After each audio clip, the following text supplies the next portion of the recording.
कुछ ना पारंपरिक नियम होते हैं जो तुम्हारे परंपरा में, तुम्हारे मज़हब में सालों सालों से, कहो कि कई पुश्तों से चला आ रहा होगा।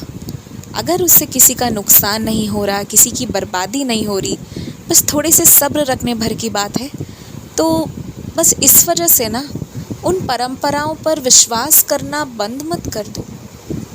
मतलब ऐसा नहीं होता है कि हर कुछ ना हमारे हिसाब से हो, कुछ चीज़ों के हिसाब से हमें होना पड़ता है। अगर नियम है कि भाई ग्रहण लग रहा है तो उस दौरान पूजा आराधना करनी चाहिए, तो वो करो। हर एक चीज़ का उल्लंघन मत करो, हर एक चीज़ के खिलाफ जाना ज़रूरी नहीं है। जो जहाँ आवश्यकता है ना वहाँ पर बोलो, जहाँ आवश्यकता नहीं है वहाँ बेकार के बगावत में मत फंसो। ना ही खुद का दिल दुखाओ, ना किसी और का। तुम चाहते हो ना कि तुम्हारे द्वारा भेजा गया शॉल मैं धारण करूं, तो मैं वो धारण ज़रूर करूंगा, लेकिन किसी ऐसे दिन करूंगा ना जो दिन तुम्हारे लिए बहुत यादगार भी रहेगा।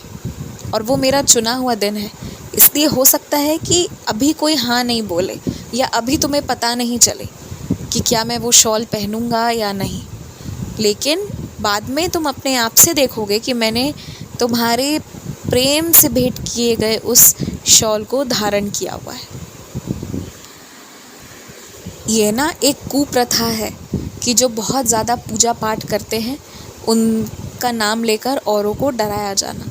कभी पूजा पाठ करने वाला व्यक्ति मतलब परमात्मा से जुड़ा हुआ व्यक्ति, उससे डरने की आवश्यकता नहीं है, क्योंकि वो तो परमात्मा का ध्यान कर रहा है, तो उसे तो और अच्छे से एहसास होगा इस बात का कि सही कौन है, सही क्या है, और गलत कौन है, गलत क्या है।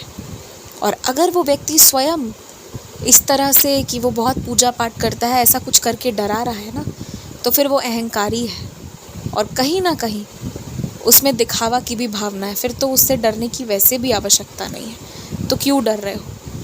तो किसी भी स्थिति में डरो मत।